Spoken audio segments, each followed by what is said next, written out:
Hey everybody, welcome to another episode of Hubitat Live. I am Patrick Stuart, and with me tonight are Chuck Schwer and Mike Maxwell. Guys, say hi. Let's make sure we've got your audio and everything. There's Chuck. Hello. Hey Chuck, how you doing? Good. Good. How are you doing? I'm doing good. And always joining us is Mike Maxwell. Mike, are you there? No, I'm not. Hello.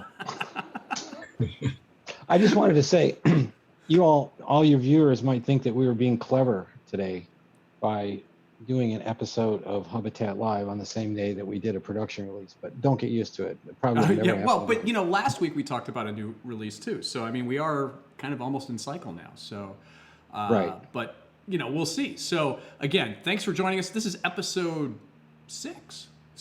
Believe it or not, we've gotten to 6 of Hubitat Live, and we are live, as obvious because this would never be scripted this way. So YouTube is the place to chat and ask us any questions. Feel free to ask questions at any time. At the end of the show, we're going to answer as many as we can. But without further ado, let's get talking about what we're going to talk about tonight. Of course, we've got the new updates Mike mentioned. We're going to talk about some Prime Day deals. If you had any Prime Day deals, we'd love to hear about them in the chat as well. Mike is going to roll out a new app and some new device support and more. So let's quickly switch over. Oh, Mike's already jumping the gun. I'm so excited to talk about this. I want to show you. But first of all, we have our documentation website. Let me see if I can get that over there. Nope, that's not it. Hang on, right there. There it is. All right, so docs.hubitat.com, you can search for release notes. There's 2.1.3's release notes. That's also when you check for updates, you're going to see this same document. And it highlights a whole bunch of things that we've added, changed, removed, fixed, all of that fun stuff. So feel free to read through that at your leisure, but we'll talk about a few quick highlights here. The first one is we've added Twilio support. Why did we add Twilio support? Well, we have a restriction of 10 text messages per day, and we wanted to offer people an option to use text messages beyond that. And because of that, and text messaging is personal and people want to do more with it, or other people don't think it's even necessary, we're going to be also phasing out our text messaging support, potentially coming up in future versions, not potentially, but in future versions here. Another thing that was introduced in 2.1.3, which is exciting, is Rule Machine version 4. Rules now have local variables, which is really cool. Before it had global variables, now you can have local variables. Some really exciting things about that.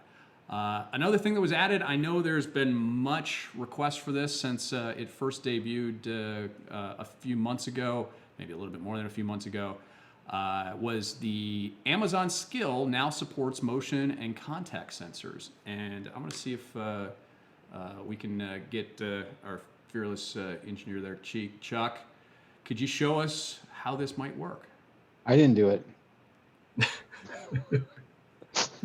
Got the wrong guy. I know. Well, Chuck isn't saying anything, so he's hiding. No, over there. he's very quiet. He's a very quiet person. Now he's talking about himself in the third person, which is just terrible. So Chuck, if you talk to that that friend of yours who shall not be named, let's go ahead and just warn people that we might say a word. Let's just trigger my contact sensor and see what happens. Okay. Maybe. Back door open. Hey. I don't know if you heard that, but she said back door open. So yes, that means contact sensors and motion sensors are now going to be part of the Amazon Echo skill. I'm trying not to say the A word. The A word, yeah. Not to trigger everybody. Right, so you can set up routines. I have, the basic routine of speak when a contact opens. So. Cool. So that's nice. That's a neat little add-on there. And before we go any further, I just want to shout out to all the folks that are in the chat room here real quick. And Mike, I just wanted to Juan in the chat room said he saw your base video. What opens your windows? I put a link in that video. I put a link to the article I wrote about it. It's basically just a linear actuator. Okay, so it's just a linear actuator. You've got obviously some way to. Yeah, I mean, if you follow the link in the video, you can see that I've actually posted a picture of the schematic. It's about as simple as you can actually make a linear actuator control. And of course it runs, it's controlled through Hubitat. Cool. One other thing I want to talk about in the platform update for 2.1.3 that if you go in and check for updates, should be available. And if for some reason you're not able to check for updates, we're aware of a bug. We're not exactly sure what's the cause of it yet, but if your cloud connection has been disconnected but it's not showing, go ahead and reboot your hub and then check for updates again. Chances are that will make it available there. But one other key thing that I wanted to talk about, because I'm kind of passionate about it, is we added a fix for dashboard, which should allow some better recovery when you leave your dashboard in the background and then you come back to it. It essentially does a resync and should bring everything else into sync. And there was one other little fix in there that that fixed something that was broken as well. That should take care of some of that stuff. So one other thing I want to point out is we do have 2 public betas for our mobile apps. So we have an Android public beta and a iOS public beta. And so we are currently testing some new functionality in both the Android app and a new build I think was pushed out yesterday. So we're looking for some feedback on that. It's got some really cool stuff behind the scenes. Certainly it's trying to enhance the geofence. So it's tracking whether or not you're moving or not and waking up on that. But it's also got automatic dashboard switching. So if you change your network connection, it'll switch from cloud to local and local to cloud coming back there. And the iOS beta should be coming soon. We do need to get Apple's approval to push that out. So hopefully we'll get their blessing shortly. And we're hoping to roll both of these versions out very soon, assuming all of the bugs we know about are knocked out. So, again, if you have any questions, and I know some questions have been asked in the forums, or I'm sorry, in the YouTube chat. Obviously, I always ask questions in our forums. We'll be happy to answer them. But let's just have a little group discussion, guys. Anybody get anything cool during Prime Day sales? Mike, did you pick up anything? Yeah, I picked up that. I picked up one of these. Ooh, what's that? Oh, that's the same thing I picked up. The Yale Zigbee lock, right? That's a Yep. Zigbee. I was going to talk about it this week, but we'll talk about it in the next episode when I actually have a chance to, hook it up and see what's up. So that was at I think the lowest price I've ever seen for a Zigbee lock. It was $89.95 during Prime Day. Normally, I think it's still only like $129, so it's still pretty cheap. So can't wait to see what you have. I actually picked one of those up too, so I'm really trying to prod you and get that going. Hopefully it just works right out of the box. We just don't know. I'll get right on it, Patrick. Yes, I have that much control over Mike Maxwell. Oh my God! Don't make me show you my floor. Okay, come on, Mike. Let's see your floor. Let's see your floor. This is going to embarrass my wife. This is the pile of integrations that Mike has yet to. These are all devices, and I mean, I have a shelf where they all sit nice and organized, but it is completely full. So. Yeah. That's why I still have these devices sitting behind me that I need to ship to you. Still. Need more stuff on your floor. Chuck, did you pick? The actual backlog of stuff that I'm not even looking at is starting to crawl up the stairs that go up to the second floor. My wife is cringing right now. She's actually watching this. She's probably going to come in here and throw something at me. Oh, please do, Chrissy. Please, open that door. Throw a pillow at him. Do anything. The bunny, if it's not in the room right now, go ahead and do it. I'm going to wait about 20 seconds just to see if I can get you to do it. Anyways, all right. Mike, I'm sorry, Mike. You said you picked up some stuff. Chuck, did you pick up anything on Prime Day? Yeah, I got a Pixel 3a XL, which was a deal with a $100 Amazon gift card, and of course a new Echo, because you can never have too many of those. I got an Echo Show 5. Did you know nice. that has a browser in it? You can actually say the name of that person. You can say open Firefox, and it will launch Firefox. And so I actually got dashboard to run on an Echo 5, the touchscreen one. So I thought that was kind of very cool. Yeah. And I picked up that Harmony remote. Back door open. Oh, wife's open. Somebody's coming in my house. We're having too much fun here tonight. So let us know if you picked up anything on Prime Day. Also, let us know if you're one of the many, many people that took advantage of our lowest price ever on Amazon with Hubitat. In fact, we kind of forgot to set the price back up. So if you haven't taken advantage of buying a hub at the lowest prices it's ever been, now's the time. Just a hint, just a small little hint. Go ahead, go do it. Yeah, nudge. Yeah, that's my shameless plug. All right, so let's see. What are we going to jump into? Mike! Because we already did, Chuck. You showed off that thing. So we're going to skip that segment because this is totally unscripted except the outline that I have in front of me. Mike, let's talk about this new app and why you wrote that app. Okay, well, first we have to talk about the devices that specifically I wrote the app for. So in 213, there's 2 new devices that we are now, we have drivers for.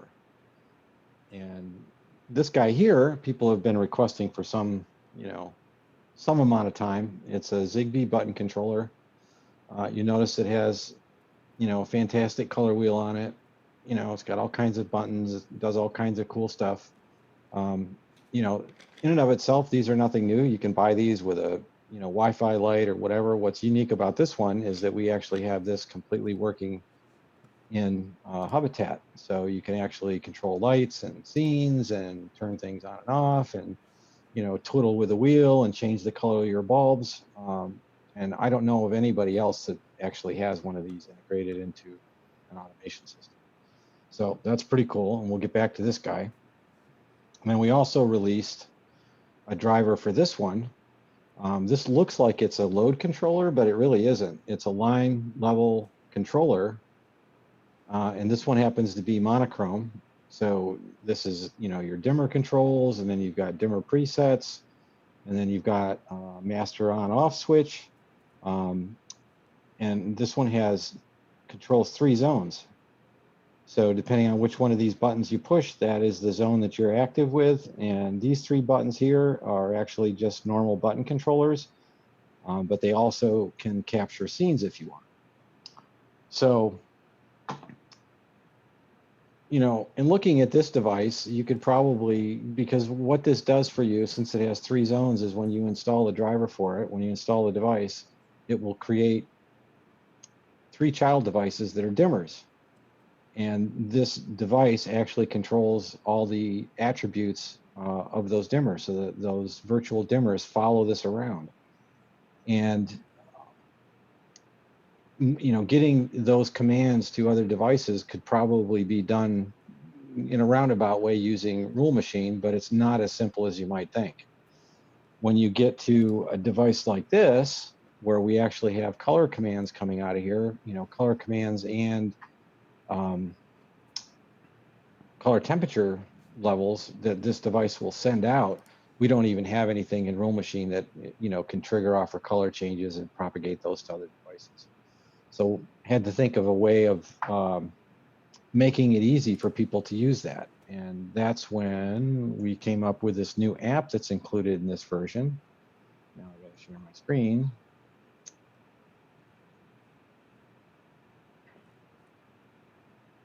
While Mike's getting that set up, the app's name is called Mirror. And of course, the child apps are called Mirror Me. So, clever name. Okay, so that color wheel controller that I showed you, basically what it will do is, this is the parent device, and then it goes through and it will create 4 child devices, which are, generic component RGBW devices. So if you look at, if you take a look at one of these, you'll see that it has all the typical controls, none of which do anything, but changing the remote will actually change all these attribute values.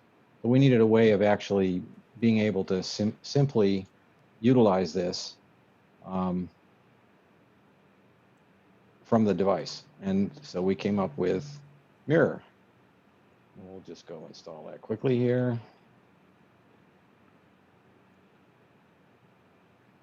So what you do is you create a device mirror, and in this case, I am going to select one of those virtual dimmers,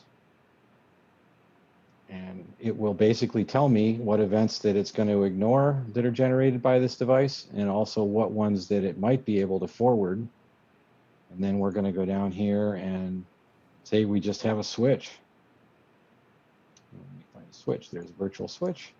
And since the switch can only turn on and off, those are the only events that'll be sent to it.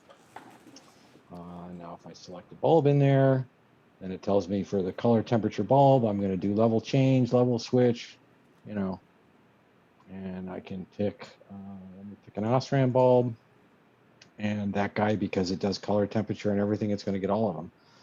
So that's basically all you have to do to mirror events from these types of controllers to all your child devices. And that way, while it's not quite as fast as what you would experience with, you know, a TouchLink direct integration, the advantage here is that you can combine Z-Wave devices or Zigbee devices or Wi-Fi devices. You can control them all with these types of controllers. So that's really about all there is to it. Like I said, it's a very simple app. It's not designed to do anything complex, but trying to do this, you know, in Roll Machine or in any of our built-in apps would be an arduous task at best. Yeah, absolutely. It's a great app. You know, a lot of people have talked about you know, building rules that do this similar thing, and you know, really, it's typically you know, you've got one device that is your master device, and you just want to mirror those commands over. You know, and I love the logic that you put in there that even if you pick like a switch, you know, only on off will be mapped, but you can pick other things that map that stuff. So right. Well, I mean, cool stuff. The apps that we have that do things similar to this are obviously intelligent enough not to send a command that a device doesn't support. But not, you know, since we know how to do that, I just thought it'd be nice to actually show people what commands are going to be forwarded to the relevant devices that they've selected. So, and this isn't, while this was written specifically for those devices to use with those kind of devices that have children, you can use this with anything. You know, anything that supports the attributes that this app is using. Cool. Well, you know, I guess that's pretty much all we had planned for tonight. So we're a little early. So I think we just jumped some Q&A. So if you've got some questions for us, I know we've got a few backlog questions, but go ahead and type those questions right now and take advantage of this, because this is not normally something that we tend to have extra time. So we're going to fill in a little extra time. First of all, shout out to Austin for joining us, having the first comment. Nice job. And everybody else who joined us. Let's see if we already got to your base video, so that was awesome. And Mike had a little vacation, so he's all ready to go. I'm actually going on vacation next week. So Arn Builder says, do you have any plans to support email to SMS gateways? Not really, no. I don't know. Chuck, do you want to speak on email? Do we have any plans to do an email integration? Plans? No. I mean, it can be done. I mean, it's Yes, a very absolutely. simple application. There's some email APIs out there that could be used. Probably pretty simple to write a driver. And I'm pretty sure there's a couple of current options. plans. I mean, we can throw it on the feature request list. Oh, absolutely. We always happy to throw things on the feature request list. Absolutely. But we understand that, you know, obviously with changing SMS, people like email, and of course you can email to your mobile phone. So a lot of the carriers do have those gateways. So that's a good potential workaround for some folks. Let's see what we got there. So Code HQ, he said, will Google Assistant get similar functionality? And I'm sure that's in reference to Echo and the motions and context sensors. Mike, are you aware of Google having? Yeah, I went in and we had a small amount of maintenance to do on the Google app, I don't know, maybe 3 weeks ago or so. And I played around with extending to support some of the sensors. And at that time, the Google Home app side wasn't really done. So, you know, the contact sensors and the very fan, for instance, those things didn't show up correctly. So I've kind of been waiting for a later app update and for them to actually get that part of their schema sorted out. But yes, the intent is to extend Google Home with whatever current devices they support. Awesome. I don't have a timeline on it. When I get back to thinking around with it again, I'll probably start playing around with it. Cool. All right. So let's see. Daryl Andrews had a question. I'm sorry. Arn Builder had another question. How do we join the iOS public beta? That's a good question. I think the links we've put are only in our beta section in the forums. I will move those probably tomorrow into a public share so that so anybody who's in our community can join the public beta. It is limited, I think, to like 1,000 people. So first 1,000 people, you're in. We'll go from there. Daryl Andrews had a question. I'm not sure if I know the answer to this, but do you have any dashboard templates? I'm going to try to answer that two ways. One, yes, all dashboards have templates. They're tile templates, but I think you might have been asking, do we have any kind of pre-built templates? And the answer is no, we don't. But any template that anyone has built, you can go into the gear, into the advanced section. There's a little snippet of JSON. If you've built a really cool dashboard and want to share it, you can just take that little JSON code and you can share it with the world, and somebody like Daryl could go in and grab that code, paste it into a freshly newly created dashboard, and the only thing you're going to have to do is you're going to have to switch to your devices. That's it. So you just update each tile with the device that you want to link it to, and you're good to go. So hopefully that answered that question. One asked a question, any plans to add more tile choices? Example, scene tile plus open dashboard link. Well, there is a scene tile and there is an open dashboard link, but I'm not sure the use case of putting those two in a single tile. I'm not sure if that's what you're asking for, but those two do exist. There is a scenes button where you can turn scenes on and off, and there certainly is a dashboard tile template that allows you to pick any existing dashboard and be able to open up to that as well. And you made a comment there, Juan, that custom CSS code comes and goes on dashboard. Certainly love to know more about that. Feel free to PM me on the forums or email me at patrick@hubitat.com, and we can try to see if we can get an answer to that. Mark S. asked an interesting question. He says, any support for Lutron Cassetta without having the Cassetta hub? Unfortunately, no. Lutron, we'd love to use the Clear Connect radio, but Lutron is pretty adamant that Wink is going to be the only ones that did that, and that they want their integrations to go through their SmartBridge Pro or any Radio Raw 2 support. And there's some really good reasons why that is. They know their stuff, they can control their IP, and it works very well in their closed ecosystem. But they've given us that integration connection, and the integration I think is really rock solid. I have 3 of them, and I have a couple hundred devices all running through that. I have a little over 100 Lutron devices that way. And I know, Mike, we've talked previously, you've got a lot of Lutron Pico remotes and shades and stuff too. And even Chuck, you use them too. So let's see, what else? Seeing it, Coda and a few others bought some Fire HDs and some remotes and some Echo 5s and some Blink cameras. And Daryl Andrews said, I assume he's referring to the lock that you got, Mike. He installed that lock for a VBRO client and got stuck in locked mode, and the vacationer could not get in. Ouch. So hopefully we can figure out what the driver is. I'm hoping it's not a manufacturing defect, and we'll get that knocked out too.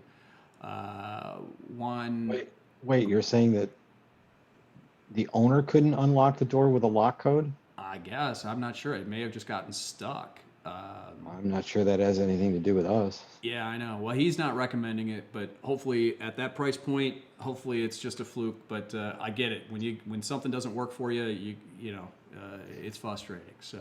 Well, we'll give it a bunny review. That's right. And then Juan had a question I follow up to. I'm trying to remember the context. Unfortunately, YouTube doesn't give us time on this, otherwise I could refer to it. But he says LFX2. I think he's probably referring to the Lightlink connectivity. So with the MirrorMe app, any one of those things on the RGB Genie, you could connect any other device. So I don't know if you can connect LFX to ZLL stuff, right? You can't, because that's Wi-Fi, right? LFX is a LAN connected solution, not Zigbee. Are you talking about Lightlink? Lightlink is only for Zigbee stuff. Right, but LFX is Wi-Fi, right? Yeah. Yeah. So, yeah. Just so for the folks watching at home, you lose about 10, 15, 20 IQ points. So just even remembering that LFX is a device. Chuck's laughing. Leo's Tech and Lifestyles, thanks for joining in, asked when will you finally release device drivers for Zeus Zen Z-Wave line of light switches? I have a couple of them sitting in a box, but right now they don't have any supply. So, So there's the answer. I guess we can hopefully get. well, that's not. I mean, Zeus. He put out 3 manufacturers, right? Go into the floor. No. I You're was talking about. Oh, he didn't say in Innovelli, right? Those are the guys. No, Inovelli is a different thing. You've got Zeus, you've got some new stuff. We support a bunch of zoos. Yeah, I thought we had support for Zeus. Do we not have support for the? I think. I mean, we just finished up the new series of dimmers and switches. I thought we kind of had the whole product line, but if we're missing something, let us know. Yeah, we'll take a look at it. So thanks for bringing it up. So we can only go as fast as we can. And of course, he had another question about, can you create an integration of Wise Wi-Fi cameras? Can they be brought in as a camera streaming device and motion sensors? Well, short answer, no. Wise is a closed ecosystem. They don't have an API. They do have an option that I think is in beta testing to enable RTSP streaming, but then you lose a whole bunch of other features. I have a bunch of those cameras myself, but they decided to go proprietary and they created a closed system. So unfortunately, we'd love to work with them. I love their stuff, but they don't want to open up an API and allow integrations. So love to have it. G192A asked, where's Bruce? Bruce has got something else going on tonight. Couldn't join us. Sends his regards. But hopefully he'll be back at the next episode here. But stuff comes up. Chuck wasn't on last week, but nobody asked where Chuck was. Why is that, Chuck? Oh my goodness, yes. That's a good point. Nobody asked. Where's Chuck? Let's see. And Code HQ asked, Leo, doesn't most of the Zeus paddle drivers work with the out-of-the-box drivers? If not, I'm surprised there's no community driver for it. Yeah. John Grish said, and I just got to read this, John, because you've been pretty vocal on Facebook. I have to say, everything's been running flawlessly for the last month. Woohoo! I like hearing that. Let's see. Arm Builder says, do you have any plans to allow rating devices to help plan new purchases? That's a good idea. I'm not sure if that's our place to do that or not, but certainly the community is happy to share their opinions with you. So if you're trying to look for cloud or crowdsourcing opinions on it, there's no shortage of opinions in the forums. So I would highly recommend looking there. I don't know if we do anything community-related ratings. Obviously, Mike has his strong opinions about things, and if you've seen past episodes, he's got some good bunny ear ratings, or what do we do? Carrots, yeah. So we do have just kind of an informal Hubitat live Mike's corner, whether or not the bunny likes it or not, because apparently if you say Mike likes something, that was trademarked or something like that. So so we'll get there. Let's see, how are we doing on time? Well, we got a few more minutes. All right, Richard Vetter says, what would you guys recommend for panic alerts? I had a pipe burst and now I have a water leak sensor, but I'd like to have a way to be woken up till I get a Z-Wave shut-off valve. Do you have a Sonos? That's an easy way to do it if you have Sonos or anything text-to-speech. If there are Z-Wave alarms that I'm aware of. Mike, do you have any thoughts on that? AOTech just came out with the version 6, which people seem to like pretty well. Yeah, so this is the version 5 of that. That's the this is actually the doorbell, but the alarm looks similar. No, shaking his head. Don't get that one. Get the version 6. Get the version 6. Don't get this one, but I have the version 5. I mean, you're telling me, I said this is the one I have, and you're shaking your head. I'm like, no, it's right yeah, here. No, you don't have that, Patrick. You have something else. Well, no, you don't want people to buy that one. Here, this is the one you want. See, I gotta go digging on my freaking floor again. This is the one you want. Okay, that's the one you want, right there. Yes. Not the one I have, but I do have that one. Just I know. for the record. All right, that's the one you want. Coda HQ said somebody could build an email notification driver. I could write one. Coda could write one. So hit them up in the community forums. So Coda, if you build that and you're willing, hit us up. We'd happy to look at it, and if it makes sense, we'd love to build it in if you'd let us add it in. It's just not something we've got a development priority for. If you write that, I have a box of spare magnets that I'll donate to your collection. All right. And Leo's Lifestyle says, Hubitat does not work well with Zeus switches based upon click action of these switches. Okay, well, not aware of any known issues. Mike, are you aware of anything that we're not doing with switches? Well, I'm at the risk of being politically incorrect, there are so many firmware versions for Zeus devices out there that Just I don't depends know on what to which tell one you. Yeah. Another question Richard Vetter asks is, hey Mike, well, you didn't say that, but I'm going to say it. Hey Mike, what's that light thing behind your desk? Behind my desk? Well, or behind you. Behind my head? Yes. Oh. That's that guy right there? Yeah. What is it? What is it? Yeah. What is it, Mike? That's a Nanoleaf Aurora. Awesome. Actually, a Nanoleaf canvas light panel. Awesome. Yes, Let's see. we have an integration for it. And basically, every time the motion detector on my desk detects motion, it changes the color palette on it. Yay! By the way, if you want to buy these light panels, get the Nanoleaf Aurora because you get a lot more lights for the money. Yeah, those are the triangle ones. Yeah, these things are, they're touch enabled and they do all this weird stuff, and they're about twice as much. So yeah, and your don't camera's waste your money. overexposed, so you can see the actual colors in the reflective of the blackboard over there. So, Yeah, Juan's got another black question. glass, Aquara the black glass mirror from Xiaomi. Is Aquara support coming or not worth it? We will not officially support Aquara because they do not officially support the Z-Wave or the Zigbee standard. They are not a certified device. They have some challenges with repeaters. Is it worth it? That's up to you. Cheap sensors with the proper repeaters. A lot of people have drivers that work in the community, so that's totally up to you. We're hoping that when their 3.0 devices hit the market, we will take a look at them, and if they do work properly, we will provide drivers for them. Yeah, and G192A said so far the update's looking good. Thanks to everybody. Awesome. And Coda apparently can't type, so no big deal there, man. Let's see. Did the Carrots have a good indoor motion sensor with Lux support, according to Arn Builder? I think you liked the Philips Hue one, right? That had Lux support built in? Well, I like the Philips Hue one because it has Lux, but it's not the most attractive sensor. But if you need an indoor sensor with Lux, it's about the only one you can use. Unless you want to spend the money on the Fibaro, which is probably almost twice as much, but it's the only Zigbee sensor that does Lux that actually has fast motion response. So from my perspective, those would be your two choices.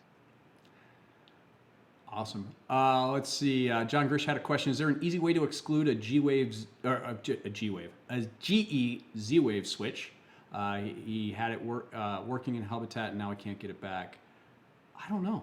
I don't have the Z-Wave switches. That John, that's something perfect to ask in the community or on the official Facebook group. Either way, somebody's got to have one of those and may know the instructions. I know we've undergone a process. I don't know. Our documentation in our compatible device list has now some pairing and excluding instructions for a lot of different devices. So I would start there to see if we've got documentation on that. I'm not sure if we do right off the top of my head, but that's where I would start. I've heard that on some of the extremely older versions of the GE switches that they don't have a factory reset procedure. I can't confirm nor deny that. So it all depends on the model because I think the sequences change. Okay. Might have to just get the old Google machine out and Google some different options there. I've seen a couple different ones that are there. All right. We're going to come up, we'll finish up a couple more questions here and see what we can do here, but we're running actually a little bit over now. So we've done a lot of questions. So Juan had a clarification on the dashboard tile question. I want a tile to trigger a scene or group to show active and then bring me to a more drilled down control dashboard of the scene or group. I see what you're asking for. don't have a way to do it today. So that would actually have to be 2 clicks with the dashboard link next to it, and you're good to go. Austin, leave the puns to me, man. Come on. Magnets. Now that's an attractive offer. I almost want to say it on that note, but that's we'll really see. rough. Though. Yeah, Oh man, we've got I one. think we should just shut it down now. Can you? Oh, Wayne Springer's got a question. Can you show how to pause resume a rule with a dashboard tile? I can show it, but I don't have it set up. That would take a long time to do. But really, the only way to do it would be to use the Rule Machine API and a link tile. So you'd need 2 different links: one to start the rule, one to stop the or pause the rule, one to resume the rule. That's about the only way I'm aware of. There's really no built-in dashboard interaction with Rule Machine as of today, but it's an interesting ask. And let's see, we'll wrap up with one connection here. All right, a couple more questions here. Mark Rome says, Mike Maxwell, any news on adding a queue function or group control to the native Sonos integration?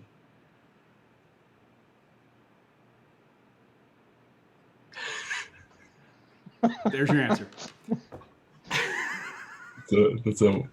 His battery must have died. Did your battery die, Mike? No. You just don't want to answer that question. To be honest with you, I'd like to spend a little time working on the Chromecast integration before I start playing around with Sonos. It's got some reliability issues that we'd like to sort out. All right, we're going to try to do the best to wrap up, but if you keep asking questions, that's going to stop us because I have an urge to answer as many questions as we can tonight because this is kind of the Q&A night. So Aldo Salazar says mobile app won't connect to the hub if the internet is down and then back.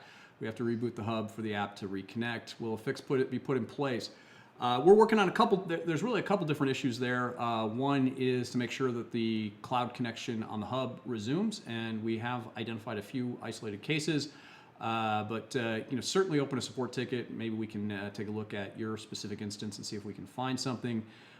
If you're running the beta version of the app, the mobile app will now switch to a local connection. So if you're on your local network, it will try to connect locally, even if the cloud connection is down. So that's at least a step in the right direction there. Richard Vetter asks, are local variable values lost after a job is running? No, I don't believe so, but good question. Give it a shot. See if it does. There's no reason why it should. Mike, have you seen anything that would kind make it not a global or a local global variable, would it? That's the whole point of them, is they remain. We're good. Yeah. So Aldo Salazar, when will dashboard be improved? It's very restrictive for user interface. I beg to differ, sir. Dashboard is a pretty restrictive or unrestrictive. It's literally a blank slate. You can do whatever you want with it. But if it's not doing something that you want it to do, love to hear the constructive feedback of what you're looking for it to do. There are plenty of other choices for dashboards out there as well. Sharp Tools, Josh and his team over there do a great job. There's House Panel. Big shout out to those guys too. So there's plenty of choice. Dashboards are so personal. They're so personal. You want them to look the way you want them. And no one solution solves all of these problems or exactly what you want. So, if you feel it's restrictive, give Sharp Tools a try. If you want to give me a little bit more reasons of what you're trying to do, would love to chat with you offline and learn more about what you're looking for.